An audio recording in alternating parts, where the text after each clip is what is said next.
जो आधार शरीर का नहीं है,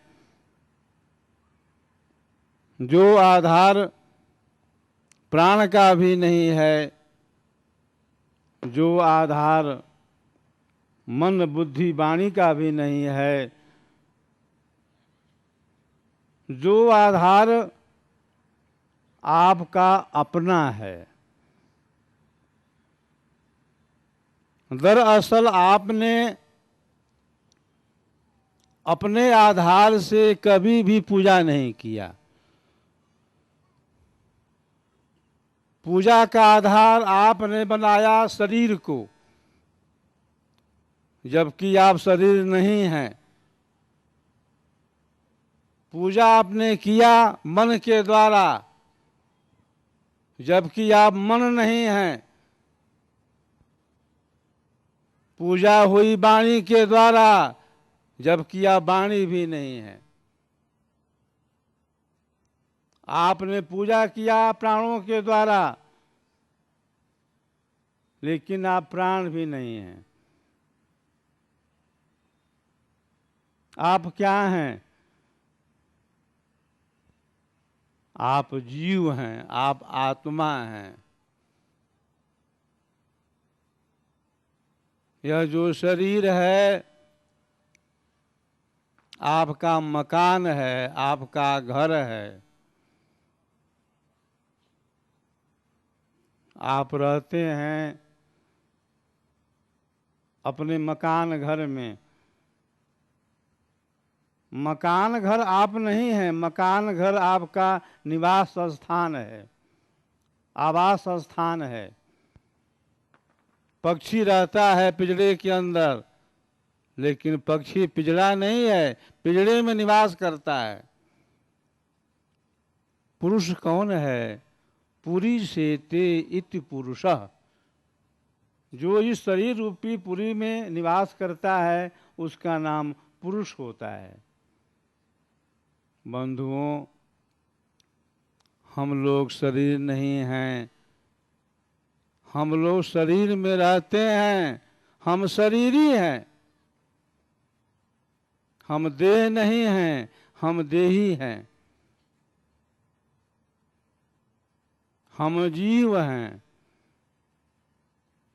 हम आत्मा हैं।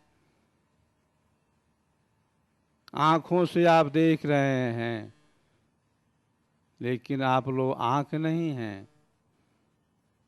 कानों से हम शब्दों को सुन रहे हैं, लेकिन हम लोग कान नहीं हैं। नासिका से हम सूंघते हैं, लेकिन हम नासिका नहीं हैं। जिह्वा से हम स्वाद लेते हैं, लेकिन हम जिह्वा नहीं हैं। हाथ पैर से हम चलते फिरते काम करते हैं, लेकिन हम हाथ पैर नहीं हैं। हम क्या हैं? हम जीव हैं। हम एक चेतन सत्ता हैं।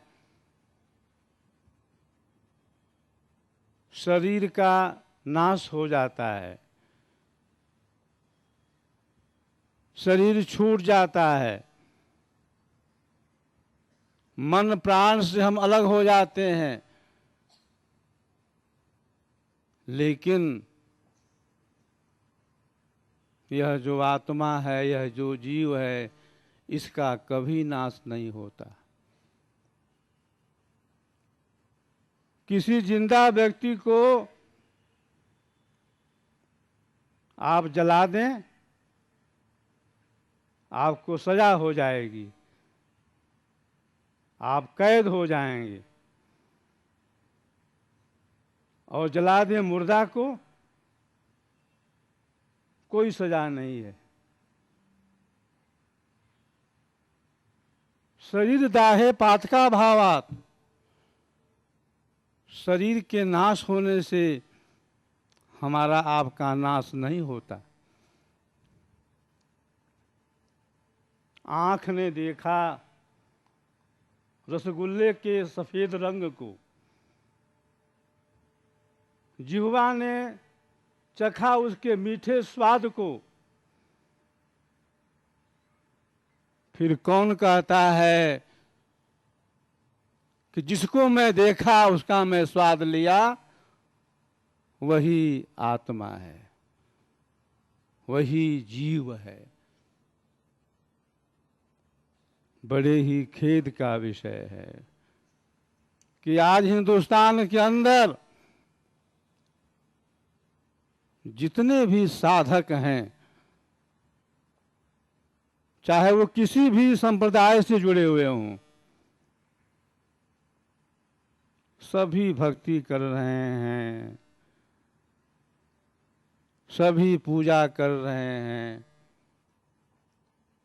सभी साधना कर रहे हैं। कहाँ पर? जहाँ पर उनका शरीर है,